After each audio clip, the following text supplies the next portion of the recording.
Hello dear students, कैसे हैं आप सभी। आशा करती हूँ आप सब ठीक होंगे, स्वस्थ होंगे, अच्छे होंगे। आईसीटी वर्चुअल क्लासरूम देहरादून में आप सभी का स्वागत करती हूँ। मेरा नाम समता है। जैसा कि आप सभी जानते हैं बच्चों, मैं आपकी साइंस की टीचर हूँ और साइंस का जो बायो पार्ट है, आपका जीव विज्ञान बायोलॉजी वाला पार्ट, उसको सॉल्व करने में आपकी हेल्प कर रही हूँ, उसको समझने में आपकी हेल्प कर रही हूँ। हम लोगों का चैप्टर चल रहा है जीवन की मूलभूत इकाई, यानी कि the fundamental unit of life, कोशिका। कोशिका जो जीव विज्ञान का भी आधार कह सकते हैं और जीवन का भी आधार है, कोशिका ही। कोशिका के बारे में मैंने आपको काफी कुछ बता दिया है कि कोशिकाओं की संख्या के आधार पर दो प्रकार के जीव होते हैं, एक कोशिकीय और बहुकोशिकीय। पॉइंट नंबर 2, कोशिकाओं की संरचना के आधार पर दो प्रकार की कोशिकाएं होती हैं, यूकैरियोटिक कोशिका और प्रोकैरियोटिक कोशिका, जिसकी संरचना के बारे में मैंने आपको एक बैक्टीरियल सेल का एग्जांपल दिया प्रोकैरियोटिक के लिए, और एक यूकैरियोटिक सेल के लिए आपको मैंने एक प्लांट सेल का एग्जांपल दिया। कोशिकाएं अपनी संख्या को बढ़ाती रहती हैं और किसके फलस्वरूप, उस प्रक्रिया का नाम है विभाजन, यानी कि डिवीजन। डिवीजन दो प्रकार का होता है कोशिकाओं में, समसूत्री विभाजन और अर्धसूत्री विभाजन, यानी कि माइटोसिस और मियोसिस डिवीजन। माइटोसिस डिवीजन वो होता है, समसूत्री विभाजन वो होता है जिसमें गुणसूत्रों की संख्या मात्र कोशिका से संतति कोशिकाएं यदि दो बन रही हैं तो उसमें गुणसूत्रों की संख्या समान ही रहेगी। और अर्धसूत्री विभाजन में, जैसा कि आपको नाम से ही क्लियर हो रहा होगा, मियोसिस डिवीजन में जो मात्र कोशिका है उससे जो संतति कोशिकाएं बनती हैं उनकी संख्या होती है 4 और गुणसूत्रों की संख्या जो हो जाती है आधी, यानी कि एकदम हाफ। यही बेसिक अंतर है माइटोसिस और मियोसिस में। इतना ही आपको जानना है इस क्लास में। बहुत बड़ी क्लास में जब आप पहुंचेंगे तो आप इस डिविजन्स के बारे में बहुत अच्छे से जानेंगे। अच्छा, एक बात और, आपका मियोसिस और माइटोसिस जब आप पढ़ रहे हैं तो उसमें आपको ये भी जानना है कि जो मियोसिस डिवीजन है, यानी कि जो अर्धसूत्री विभाजन है, वो कुछ विशेष कोशिकाओं में ही इस तरीके का विभाजन पाया जाता है, और वो विशेष कोशिकाएं हैं आपकी रिप्रोडक्टिव ऑर्गन्स में मौजूद कोशिकाएं, जिनको गैमीट्स बनाने होते हैं और रिप्रोडक्शन में प्रयुक्त होने होते हैं उन गैमीट्स के, इसीलिए उसमें अर्धसूत्री विभाजन होता है। जैसा कि मैंने आपको बताया था कि डिवीजन ऑफ लेबर जब आप पढ़ रहे थे, श्रम विभाजन, यानी कि हर एक कोशिका की संरचना और आकार उसके कार्य के आधार पर होती है या उसके काम के अनुरूप होती है। तो इसीलिए अर्धसूत्री विभाजन के बाद आगे हम पढ़ेंगे basic components of the cell. Let's go to the smart board. कोशिका, जिसको बेसिकली आप सेल डिस्कवरी के बारे में आप जान चुके, उसके लिए कौन कौन से वैज्ञानिकों के नाम याद करने हैं वो आप जान चुके हैं। सारी चीजें आपकी रिवाइज होती जा रही हैं। तो बिना देरी किए हुए अब हम आगे बढ़ेंगे और इस चैप्टर को कंटिन्यू करते हुए हम देखेंगे सेल वॉल, प्लाज्मा मेम्ब्रेन और साइटोप्लाज्म के बारे में जानेंगे। कोशिका भित्ति, कोशिका झिल्ली और कोशिका द्रव्य के बारे में जानेंगे। Basic components of a cell, यानी कि किसी भी कोशिका का जो आधार है, जो कोशिकांग है, उनके बारे में आपको जानना है। The two basic components of a cell are the protoplasm and plasma या cell membrane। जो दो बेसिक कंपोनेंट्स हैं किसी भी कोशिका के लिए, वो क्या क्या हैं? वो आपका सेल मेम्ब्रेन, कोशिका झिल्ली है या प्लाज्मा झिल्ली है, और दूसरा है जीव द्रव्य। The protoplasm consists of the cytoplasm and nucleoplasm। The protoplasm यानी कि जिसको हम कहते हैं प्रोटोप्लाज्म, सभी बच्चे नोट करेंगे, प्रोटोप्लाज्म का मतलब होता है साइटोप्लाज्म प्लस न्यूक्लियोप्लाज्म। न्यूक्लियोप्लाज्म यानी कि कोशिका द्रव्य प्लस केंद्रक के अंदर पाया जाने वाला द्रव्य, केंद्रक द्रव्य। अब कोशिका द्रव्य और केंद्रक द्रव्य मिल करके जीव द्रव्य बनाते हैं, तो प्रोटोप्लाज्म के नीचे हम लिख लेंगे जीव द्रव्य। जीव द्रव्य यानी कि अगर कोई चीज जीवित है तो उसके अंदर क्या होगा? प्रोटोप्लाज्म होगा, जीव द्रव्य, मौजूद होगा। साइटोप्लाज्म का मतलब है कोशिका द्रव्य, कोशिका द्रव्य प्लस न्यूक्लियोप्लाज्म का मतलब है केंद्रक द्रव्य, केंद्रक द्रव्य। ठीक है, तो ये आपका बेसिक जो कंपोनेंट है किसी भी कोशिका का वो है जीव द्रव्य, जो कोशिका द्रव्य और केंद्रक द्रव्य के मिलने से बनता है। अब इसके बाद उसका जो दूसरा बेसिक कंपोनेंट है वो है सेल मेम्ब्रेन, यानी कि कोशिका झिल्ली या प्लाज्मा झिल्ली। ये क्या है? Is the outer most covering in animal cells and is next to the cell wall in plant cells. यानी कि जंतुओं में जो कोशिका झिल्ली वो सबसे बाहरी परत है, लेकिन प्लांट सेल की यदि बात की जाए तो कोशिका झिल्ली जो है वो कोशिका भित्ति के जस्ट बाद पाई जाने वाली लेयर है, वो कोशिका झिल्ली है। ठीक है, तो प्लांट और एनिमल सेल के बारे में भी हम आगे उसका अंतर जानेंगे, तब देखेंगे। ये जो पॉइंट्स हैं वो आपको नोट करने हैं, इसको आप फटाफट नोट करेंगे, उसके बाद हम आगे बढ़ेंगे। The cell membrane is the outermost covering in animal cells, यानी कि सबसे बाह्य परत जंतु कोशिका में, और वनस्पति कोशिका की बात करें तो next to the cell wall in plant cells, यानी कि पादप कोशिका में सेल वॉल के बाद वाली परत क्या कहलाती है? कोशिका झिल्ली या प्लाज्मा मेम्ब्रेन, सेल मेम्ब्रेन कहलाती है।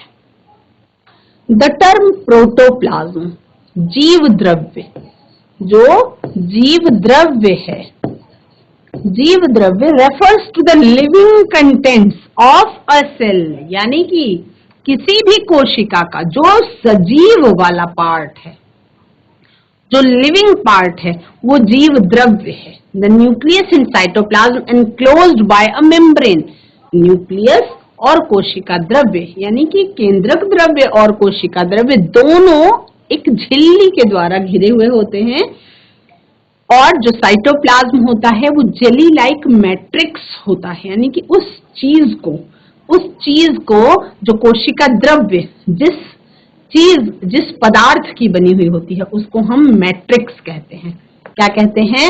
मैट्रिक्स। तो साइटोप्लाज्म कोशिका द्रव्य जो है वो एक jelly like matrix surrounding the nucleus, यानी कि केंद्रक के चारों ओर, या कहें कोशिका झिल्ली के अंदर और केंद्रक के, कोशिका झिल्ली और केंद्रक के बीच में पाया जाने वाला जो कंटेंट है वो कंटेंट एक जेली लाइक सब्सटेंस होता है और मैट्रिक्स की संरचना में होता है। यानी कि जेली का मतलब सेमी फ्लूइड, ना सॉलिड और ना लिक्विड।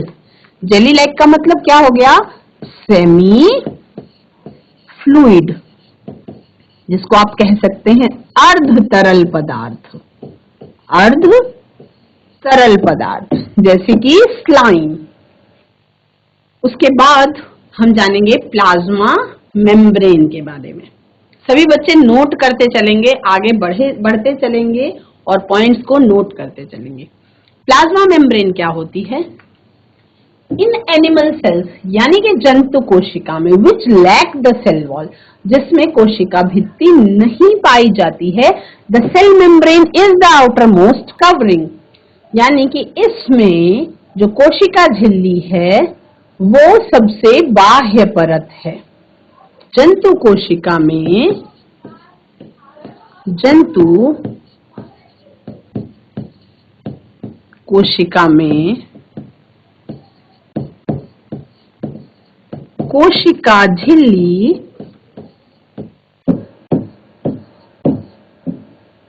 सबसे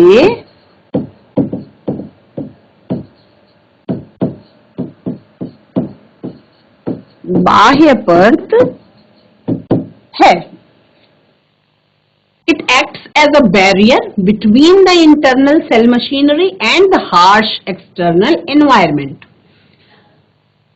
तो ये जो प्लाज्मा मेम्ब्रेन है ये किसके जैसा एक्ट करती है? ये एक्ट करती है एक बैरियर के लिए जैसा, मतलब ये एक सुरक्षा कवच की तरह एक्ट करती है, जो कोशिका के अंदर पाई जाने वाली मशीनरी और बाहर का जो हार्श एक्सटर्नल एनवायरनमेंट है उससे सुरक्षा करने का। अंदरूनी मशीनरी से बाहर की सुरक्षा करने का काम करती है। जैसे यदि हम पूरे शरीर की बात करें तो हमारी त्वचा जो है वो सुरक्षा करती है बाहरी एनवायरनमेंट से हमारे शरीर के अंदर के सेल्स की। उसी तरह से जो कोशिका है, कोशिका के अंदर भी मशीनरी होती है नहीं, कोशिका के अंदर भी उसके कोशिकांग होते हैं और उनकी सुरक्षा कौन से क्या करती है? कोशिका झिल्ली करती है। तो हम कह सकते हैं ये एक it functions as a protecting agent, यानी कि रक्षात्मक आवरण की तरह काम करती है। किसकी तरह काम करती है बच्चों? ये रक्षात्मक आवरण की तरह काम करती है। आगे बढ़ेंगे। Basic structure of the plasma membrane, यानी कि प्लाज्मा मेम्ब्रेन का जो बेसिक स्ट्रक्चर है उसके बारे में जानेंगे। प्लाज्मा मेम्ब्रेन या उसको हम सेल मेम्ब्रेन भी कह सकते हैं, plasma membrane oblique cell membrane.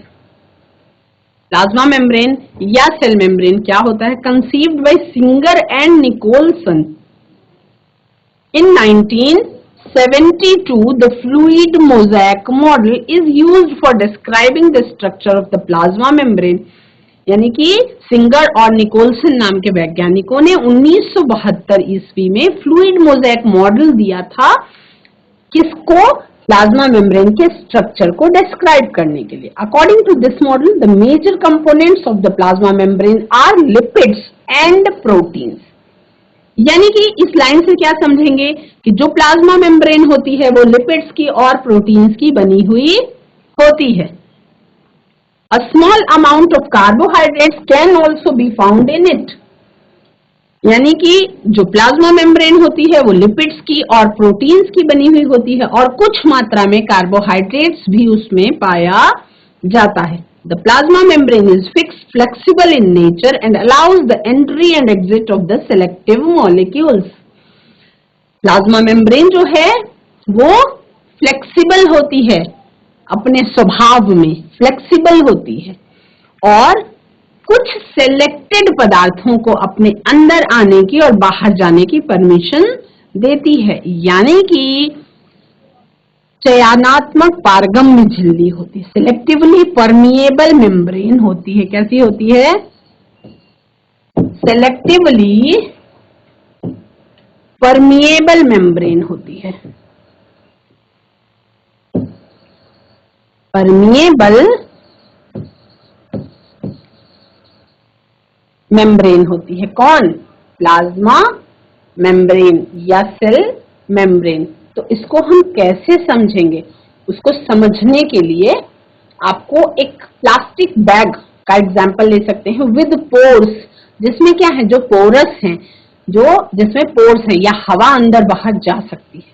To understand the cell membrane better, एक कोशिका झिल्ली को या प्लाज्मा मेम्ब्रेन को अच्छा समझने के लिए imagine it to be like a big plastic bag with many pores on its surface. एक ऐसे प्लास्टिक बैग के बारे में आप सोचिए जिसमें बहुत सारे पोर्स हैं सरफेस पे उसके। This bag contains all the cellular contents including the organelles and keeps them separate from the outside environment।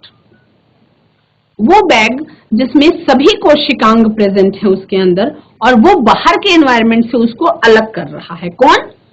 Plasma membrane. The pores present on the surface allow the entry and exit of only some molecules या some substances। और वो बाहरी जो surface है वो केवल कुछ selected पदार्थों को ही अंदर बाहर जाने की परमिशन दे रहा है। The cell membrane is extremely delicate, thin and elastic।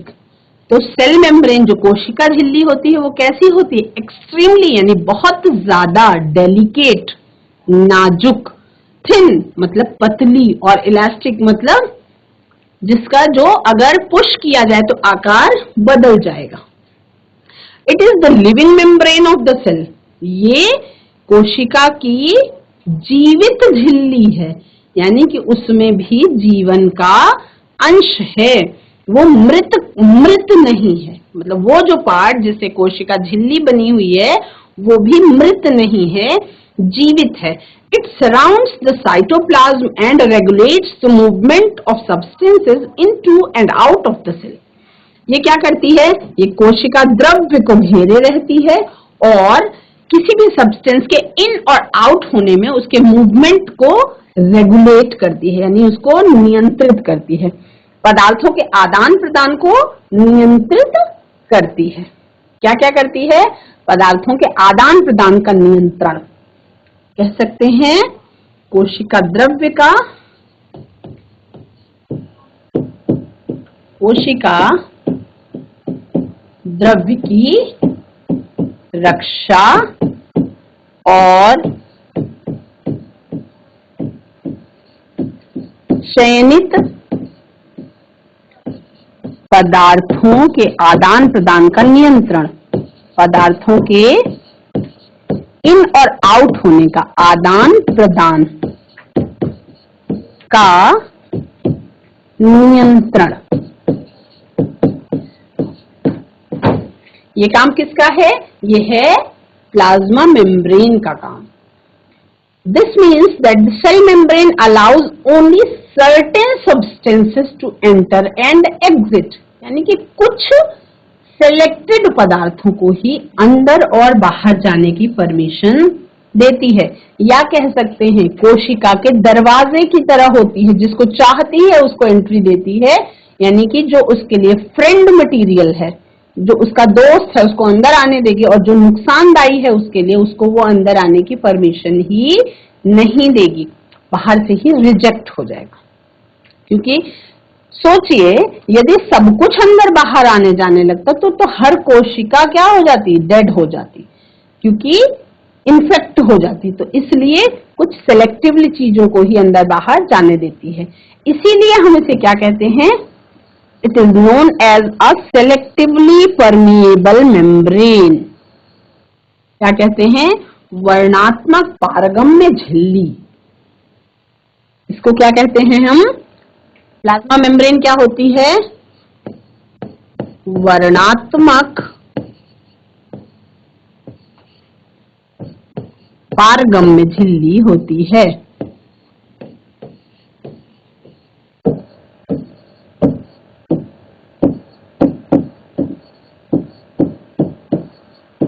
कौन वर्णात्मक पारगम्य झिल्ली होती है बच्चों? वर्णात्मक पारगम्य झिल्ली होती है आपकी कोशिका झिल्ली। प्लाज्मा मेम्ब्रेन जो है या सेल मेम्ब्रेन जो है वो वर्णात्मक पारगम्य झिल्ली होती है। तो क्या होती है ये आप सबने जान लिया। अब इसका फंक्शन क्या होता है इसके बारे में भी थोड़ा आप जान चुके हैं, थोड़ा आपको जानना है। तो पहले सभी नोट करेंगे। प्लाज्मा झिल्ली होती है या कोशिका झिल्ली होती है, ये कोशिका की सबसे बाहरी परत होती है और कोशिका के अंदर जो पाए जाने वाले सेल ऑर्गेनेल्स हैं उनको बाहरी पर्यावरण से अलग करने का काम करती है। प्लाज्मा झिल्ली कुछ पदार्थों को ही अंदर और बाहर आने जाने देती है और ये अन्य पदार्थों की गति को भी रोकती है, यानी कि जो उसके लिए आवश्यक नहीं है उसके मूवमेंट को कंट्रोल करती है, रेगुलेट करती है। तो इसी कारण से उसको यदि क्वेश्चन में आ जाए, यदि क्वेश्चन पूछा जाए कि कोशिका झिल्ली को वर्णात्मक पारगम्य झिल्ली क्यों कहते हैं, तो रीजन, विद रीजन आप आंसर देंगे कि कोशिका झिल्ली को वर्णात्मक पारगम्य झिल्ली इसलिए कहते हैं क्योंकि वो कुछ चयनित पदार्थों के आदान प्रदान को ही परमिशन देती है और चयनित पदार्थों के आदान प्रदान को नियंत्रण में रखती है, उसी को वो रेगुलेट करती है। अब कोशिका में पदार्थों की गति कैसे होती है, पदार्थ कोशिका से कैसे बाहर आते हैं, उसके बारे में हम आगे समझेंगे, जिसमें आपको मैं परासरण और आपको ऑस्मोसिस और डिफ्यूजन इसके सबके बारे में बताऊंगी। आगे बढ़ेंगे कोशिका भित्ति के बारे में। यदि आप जानना चाहें तो कोशिका भित्ति पहली चीज तो एनिमल सेल में पाई नहीं जाती, प्लांट सेल में, पादप कोशिका में पाई जाती है और ये प्लाज्मा झिल्ली के बाहर, यानी कि अगर हम प्लांट सेल की बात करें तो उसमें जो सबसे आउटर कवरिंग है वो सेल वॉल होती है, वो कोशिका भित्ति होती है और वो बच्चों सेलुलोज की बनी हुई होती है। जैसे आपका प्लाज्मा मेम्ब्रेन प्रोटीन्स और लिपिड्स की बनी हुई होती है, उसी तरह से जो आपकी सेल वॉल होती है, कोशिका भित्ति होती है, वो सेलुलोज नाम के पदार्थ की बनी हुई होती है और उसके बारे में हम आगे धीरे धीरे जानेंगे। प्लाज्मा मेम्ब्रेन का जो फंक्शन है वो क्या है? It protects the cellular organelles from the outside environment, यानी कि बाहरी वातावरण से सुरक्षा। बाहरी वातावरण से सुरक्षा सबसे इंपॉर्टेंट और मेन काम, बाहरी वातावरण से सुरक्षा। दूसरा functions of the plasma membrane में दूसरा, it selectively allows molecules to move into and out of the cell. ये चयन करती है कि कौन से अणु को अंदर आने देना है, कौन से पदार्थों को अंदर आने देना है और कौन से पदार्थों को बाहर जाने देना है, यानी कि चयनात्मक पारगम्य। चयनात्मक पारगम्य, या कह सकते हैं बहुत वाइज होती है, बहुत इसके अंदर सेंस होता है कि क्या बाहर जाने देना है और क्या अंदर आने देना है। It can engulf substances within a cell through endocytosis, यानी कि ये सब्सटेंसेस को कोशिका के अंदर ही एंडोसाइटोसिस की प्रक्रिया के द्वारा एनगल्फ कर सकती है। It can also expel substances out of the cell through exocytosis, यानी कि एंडोसाइटोसिस और एक्सोसाइटोसिस प्रक्रिया के तहत जो सब्सटेंस है उसको अंदर भी ले सकती है और बाहर भी छोड़ सकती है। It establishes communication between cells, यानी कि कोशिकाओं के अंदर संवाद कौन एस्टैब्लिश करता है? वो प्लाज्मा मेम्ब्रेन होता है। कोशिकीय संवाद को मेंटेन करने का काम कौन करता है? वो करती है कोशिका संवाद को बनाए रखती है। कौन? Plasma membrane. ठीक है, तो ये आपका प्लाज्मा मेम्ब्रेन के फंक्शंस हैं जो आपको एकदम सामने समझ में आ गए। अब हम बात करेंगे what makes the plasma membrane selectively permeable, यानी कि क्या ऐसी चीज है जो प्लाज्मा मेम्ब्रेन को चयनात्मक पारगम्य बनाती है। तो उसके लिए ये आपको डायग्राम सामने दिखाई पड़ रहा है स्क्रीन पे, जिसके बारे में बहुत ज्यादा जानने की जरूरत नहीं, बस ये जानेंगे कि ये फ्लूइड मोज़ेक मॉडल है आपका प्लाज्मा मेम्ब्रेन का। कुछ इस तरीके का स्ट्रक्चर इसमें दिखाई पड़ता है। प्लाज्मा मेम्ब्रेन जो है वो सेवरल यानी बहुत सारे ऑर्गेनिक मॉलिक्यूल्स से मिलकर के बनी हुई होती है। But the major component is phospholipid, यानी कि बेसिकली जो मुख्य रूप से कंपोनेंट होता है प्लाज्मा मेम्ब्रेन में वो होता है फॉस्फोलिपिड का। और फॉस्फोलिपिड जो है, phospholipid is a lipid molecule containing phosphorus, उसके अंदर फॉस्फोरस पाया जाता है। It has two parts, the head region and the tail region. ये आपको समझाने के लिए बताया जा रहा है, इसको नीड नॉट टू नोट करने की जरूरत नहीं है। The head region and the tail region, एक पूंछ होती है उसका और सर होता है। The former is hydrophilic in nature, hydrophilic होती है। It has a strong affinity for water, hydrophilic का मतलब कि उसको पानी से बहुत ज्यादा प्रेम होता है। और latter is hydrophobic in nature, जिसके अंदर पानी से क्या होता है, प्रेम बहुत ज्यादा नहीं, हाइड्रोफोबिक यानी हाइड्रोफोबिया होता है उसको, है ना। The phospholipids arrange themselves in such a way that the polar heads face toward the outside. Phospholipids अपने आप को ऐसा अरेंज करते हैं, ये आप यहाँ पे देख पा रहे हैं, फॉस्फोलिपिड्स अपने आप को ऐसा अरेंज करते हैं कि जो हेड होता है वो आउटर साइड में होता है ना। तो कैसी? फॉस्फोलिपिड्स ने जब अरेंज किया अपने आप को, पोलर हेड्स जो है वो बाहर की तरफ हैं और यानी कि टूवर्ड्स वाटर, और फैटी एसिड्स जो हैं टेल्स वो face towards the inner side of the bilayer. अब दो लेयर्स बनी हुई हैं, ये है ये और नीचे भी एक है और ये। तो ये अंदर यहाँ पे कहीं ना कहीं पोर्स प्रेजेंट होते हैं, ये ऐसे और यहाँ पे ऐसे। यहाँ पे पोर्स प्रेजेंट हैं, ठीक है। The hydrophobic region remains unprotected from the aqueous environment, जैसा कि आपको स्क्रीन में फिगर में दिखाई पड़ा। Due to this special arrangement, उस विशेष संरचना के कारण, उस विशेष अरेंजमेंट के कारण, all molecules can not pass through the membrane, उस झिल्ली से सभी अणु पास आउट नहीं हो सकते हैं। Polar molecules like glucose and water can easily pass through the membrane, उस मेम्ब्रेन से, उस झिल्ली से जो ग्लूकोज और वाटर के कण हैं, उसके मॉलिक्यूल्स हैं, अणु हैं, वो अंदर बाहर हो सकते हैं, but non polar molecules like oils can not pass through, लेकिन उसके थ्रू ऑयल जो है वो पास नहीं हो सकता। This structural arrangement that allows only selective molecules to pass through the plasma membrane is what makes it a selectively permeable membrane. तो ये आपको समझने के लिए बताया गया। अब इसमें आपको किस तरीके से कौन सी गति होती है उसके बारे में हम जानेंगे। तो आपको डिफ्यूजन के बारे में और ऑस्मोसिस के बारे में भी जानना है। In order to maintain a proper balance in the internal environment of the body, यानी कि शरीर के बाहर का जो पर्यावरण है उसको छोड़ करके शरीर के अंदर भी कैसा होता है, आंतरिक पर्यावरण, इन्वायरमेंटल, इंटरनल एनवायरमेंट होता है शरीर के अंदर, जिसमें सेल्स जो हैं उनको आवश्यकता है कि यूजफुल सब्सटेंसेस को वो अंदर ले सकें और टॉक्सिक सब्सटेंसेस को, ऐसे सब्सटेंस जो सेल्स के लिए अच्छे नहीं हैं, हार्मफुल मटेरियल्स हैं, उनको वो रिलीज कर सकें। आप सभी को पता है, जैसे एग्जाम्पल के तौर पे हम समझते हैं हमारी श्वसन की प्रक्रिया को। जब हम सांस लेते हैं तो सांस में हम इन क्या करते हैं, ऑक्सीजन, आउट क्या करते हैं, कार्बन डाइऑक्साइड। यदि हम आउट ना कर पाए कार्बन डाइऑक्साइड तो क्या होगा। देखो, विज्ञान बच्चों कहने के लिए सत्य का विषय है, लेकिन कल्पना भी कर सकते हैं।